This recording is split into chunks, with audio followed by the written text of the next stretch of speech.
प्रिय विद्यार्थियों, नमस्कार। मैं डॉक्टर भूपेंद्र कुमार शर्मा।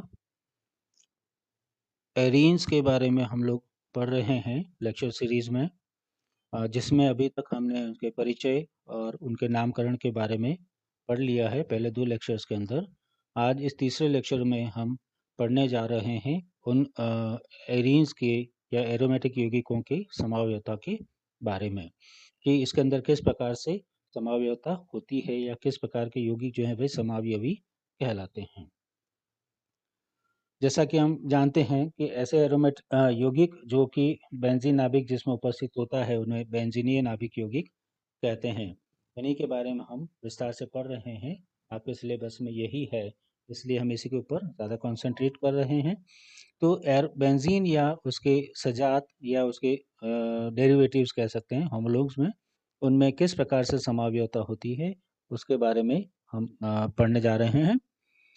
बेंजीन यौगिक जैसा कि हम देख रहे हैं संरचना में कि इसमें 6 कार्बन परमाणु एक षटकोण आकार की वलय में व्यवस्थित होते हैं। 6 मेंबर्ड जो है वह रिंग होती है। इसमें प्रत्येक कार्बन पर एक एक हाइड्रोजन परमाणु जुड़ा हुआ होता है, जैसा कि यहाँ पे दिखाया गया है। ये सभी हाइड्रोजन परमाणु एक दूसरे के तुल्य होते हैं, अर्थात ये सभी हाइड्रोजन समान हैं। अतः किसी भी एक हाइड्रोजन परमाणु को किसी भी दूसरे समूह द्वारा प्रतिस्थापित करने पर केवल एक ही प्रकार का मोनो प्रतिस्थापित बेंजीन यौगिक ही बनेगा। जैसे कि हम यहाँ देख रहे हैं इसके अंदर कि यहाँ पर हमने इस हाइड्रोजन को रिप्लेस किया है तो हमें ये यौगिक मिला। उदाहरण के लिए मान लीजिए H को हटा के आपने यहाँ पे क्लोरीन लगाया था तो हमें मिलेगा क्लोरोबेंजीन। तो ये चूंकि एक ही क्लोरीन जुड़ रहा है इसलिए मोनोक्लोरो बेंजीन कहलाएगा। 2 जुड़ते तो डाइक्लोरो होता, 3 जुड़ते तो ट्राइक्लोरोबेंजीन होता। इस तरह से अगर मान लीजिए हम इस वाले को नहीं हटाते हैं, इस वाले को H को हटाते हैं यहाँ पर, तो ये X यहाँ पर जुड़ता। तो अगर यहाँ पर X जुड़ता है तो भी उसका नाम मोनोक्लोरोबेंजीन ही होता। अगर इस H को हटा के यहाँ X जोड़ते हैं तो भी वो मोनोक्लोरोबेंजीन ही होता। अर्थात सभी हाइड्रोजन समान हैं। इनमें से किसी भी हाइड्रोजन को अगर हम हटाते हैं तो हटाने पर केवल एक ही प्रकार का मोनो प्रतिस्थापित बेंजीन यौगिक प्राप्त होगा। लेकिन जैसा कि हम यहाँ देख रहे हैं कि जब एक हाइड्रोजन को हमने हटा दिया, शुरुआत में तो यह सब समान है, इसमें कोई भिन्नता नहीं है, अर्थात सभी हाइड्रोजन 6 के 6 हाइड्रोजन परमाणु समान हैं, कोई अंतर इनमें नहीं है। लेकिन यदि मान लीजिए एक हाइड्रोजन को हटाकर हमने यहाँ पर कोई दूसरा समूह लगा दिया, अब यहाँ पर एक ये समूह है, बाकी 5 ये हाइड्रोजन जुड़े रहेंगे। तो ऐसी स्थिति में अब ये बाकी के जो 5 हाइड्रोजन हैं, ये सभी के सभी समान नहीं रहते, अर्थात इन्हें पुनः 3 भागों में विभक्त कर सकते हैं। जैसे कि हम देख रहे हैं कि ये दोनों स्थितियां हैं, ये इसके सबसे निकटवर्ती है, इसके बाद ये थोड़ा दूर है और ये इसके डायगोनली अपोजिट हैं। तो मोनो प्रतिस्थापी बेंजीन के अंदर एक तो क्रियात्मक समूह जुड़ा होता है और उसके अलावा बाकी 5 हाइड्रोजन परमाणु जुड़े रहते हैं, जो कि सभी के सभी समान नहीं होते। तो ऐसी स्थिति में इनको हम 3 कैटेगरी में वर्गीकृत कर सकते हैं। Number 1 ortho.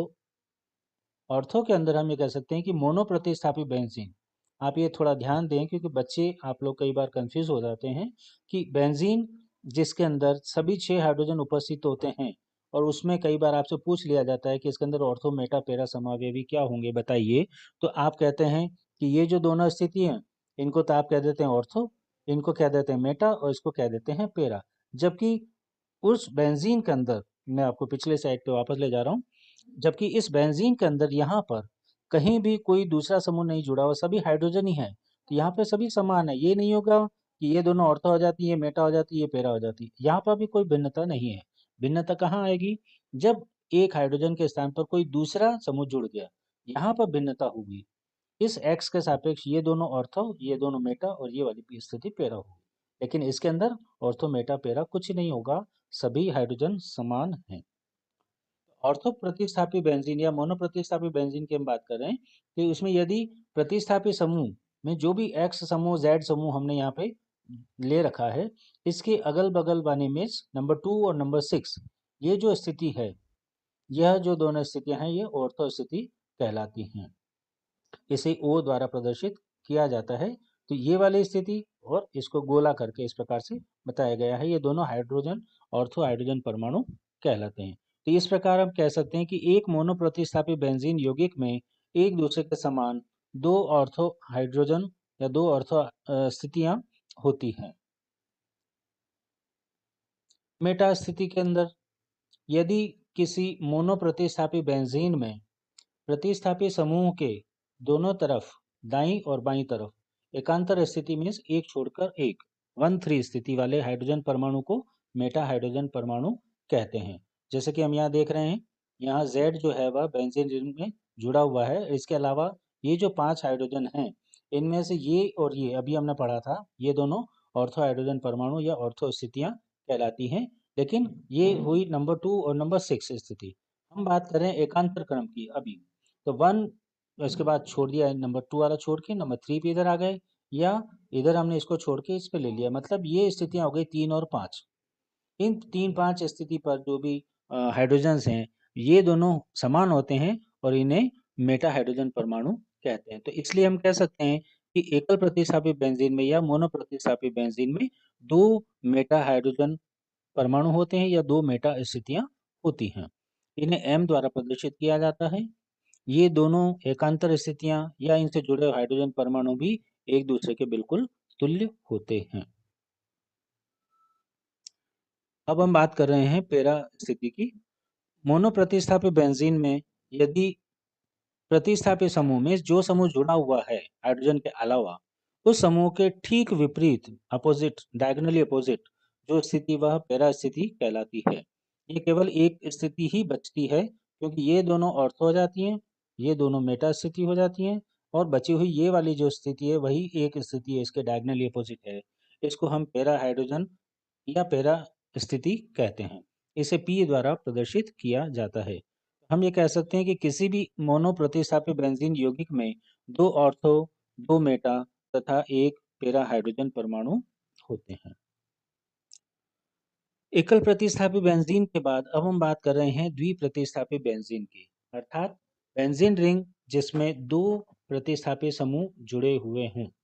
पहले हम उदाहरण ले रहे हैं दोनों प्रतिस्थापी समान हों तब। मोनो प्रतिस्थापी बेंजीन में किसी और समूह समान या भिन्न को प्रवेशित करवाने पर द्विप्रतिस्थापी बेंजीन व्युत्पन्न बनता है, जिसके 3 ऑर्थो, मेटा और पेरा समावयवी ही संभव होते हैं। अब पहले के केस हम पढ़ रहे हैं जब दोनों प्रतिस्थापी समान हैं। तो ये हमारा मोनो प्रतिस्थापी बेंजीन था, जिसमें हमने किसी इलेक्ट्रॉन स्नेही प्रतिस्थापन अभिक्रिया द्वारा दूसरा समूह जोड़ा। तो दूसरा समूह कहाँ आ सकता है, या तो यहाँ आएगा या यहाँ आएगा। दोनों ही स्थितियां समान है, तो ये स्थिति आपकी Z स्थिति, मतलब Z परमाणु जो था नया समूह आया वो यहाँ पर जुड़ा, तो ये ऑर्थो स्थिति हो गई। अगर वो यहाँ या यहाँ जुड़ता है तो ये हो जाती है मेटा स्थिति, और इसके डायगोनली अपोजिट यहाँ जुड़ता है तो यह होती है पेरा स्थिति।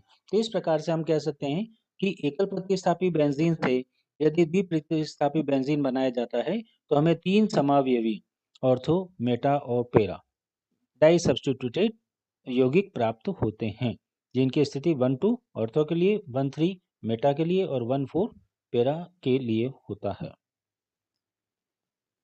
अब यदि दोनों समूह भिन्न हैं तब, तो ऐसे स्थिति के अंदर भी यह होगा तो वही ऑर्थो, मेटा, पेरा, लेकिन समूह के नाम अलग हो जाएंगे। जैसा कि हमने दूसरे लेक्चर में पढ़ा था नामकरण, तो ऐसे स्थिति में इनका जब नामकरण किया जाएगा तो इन दोनों भिन्न भिन्न समूहों में से कौन सा मुख्य समूह होगा, किसको प्राथमिकता ज्यादा है, उस प्राथमिकता वाले समूह को हम लिखेंगे अनुलग्न के रूप में, और दूसरे वाले समूह को पूर्व लग्न के रूप में उसका नामकरण लिखकर उसका नामकरण किया जाएगा।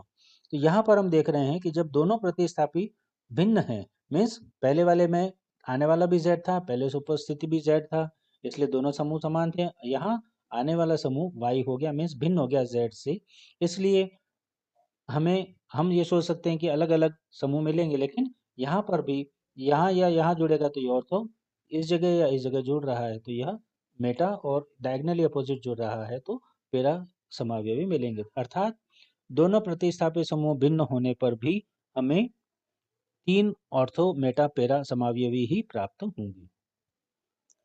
उदाहरण के लिए कुछ उदाहरण आपके सामने दे रखे हैं। आपको कई बार होता है कि एक अणुसूत्र दे दिया जाता है उस अणुसूत्र के आपको संभावित समावयवी लिखने होते हैं।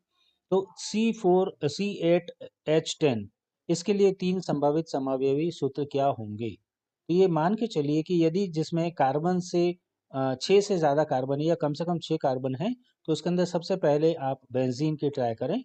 बेंजीन की संरचना लिख के उसके बाद बाकी के हाइड्रोजन और कार्बन को आप सेट करें दूसरे को। यहाँ पर हम देख रहे हैं कि C8H10 के लिए 3 संभावित समावयवी क्या-क्या हो सकते हैं? तो चूंकि समावयवी हम कहते किसको हैं? जिनका अणुसूत्र समान होता है लेकिन संरचना अलग-अलग होती है। तो ऐसे स्थिति में यहाँ पर देख रहे हैं कि ये 6 कार्बन तो यहाँ पर हो गए, 7वां और 8वां। यहाँ पे भी इसी तरह 6, 7, 8, 6, 7, 8 तो 8 कार्बन का तो हो गया। 10 हाइड्रोजन में से 1, 2, 3, 4 4 यहाँ हो गए और 3 और 3 6 यहाँ हो गए। इस तरह से 10 हाइड्रोजन भी इसके अंदर सभी में सेटिस्फाइड हो रहे हैं। इसलिए O, M और P ऑर्थो, मेटा और पैरा डाइमिथाइल बेंजीन या ओजाइलिन, एमजाइलिन और पीजाइलिन ये तीनों ही C8H10 के समावयवी होंगे। दूसरा उदाहरण है C6H4Cl2। इसके लिए 3 संभावित समावयवी यहाँ पे भी आपको देख रहे हैं कि C6H4 यहाँ देखिए ये जो है C6H4 ये हो गया जिसके अंदर ये दो बेंजीन का जो सूत्र होता है वह C6H6 होता है। इसमें से 2 हाइड्रोजन को हटाकर हमने क्लोरीन लगा दिया। तो इस तरह से ऑर्थो डाइक्लोरो, मेटा डाइक्लोरो और पैरा डाइक्लोरो बेंजीन हमें प्राप्त होते हैं 3 समावयवी के रूप में। ये तीसरा उदाहरण है जिसमें NO2 और CH3 समूह हमने यहाँ बता रखा है किसके लिए? C7H7NO2 के लिए। इसका मतलब NO2 तो एक इसमें प्रतिस्थापी होना ही होना है। दूसरा प्रतिस्थापी कौन होगा? तो C6H4 माइनस करने के बाद बाकी बचता CH3 तो वो हमने यहाँ लिख दिया। तो इस तरह से O नाइट्रोटोलुइन, M नाइट्रोटोलुइन और P नाइट्रोटोलुइन यहाँ पे 3 समावयवी हैं। इसी प्रकार से C6H5NO3 के भी हम 3 समावयवी सूत्र इस प्रकार से लिख सकते हैं। Thank you. आज के लिए इतना ही। अगले लेक्चर को हम कंटिन्यू जारी रखेंगे समावयवता के बारे में और त्रिप्रतिस्थापी या चतुर्प्रतिस्थापी बेंजीन के अंदर किस प्रकार की समावयवता होती है उसके बारे में अध्ययन करेंगे। तब तक के लिए थैंक यू।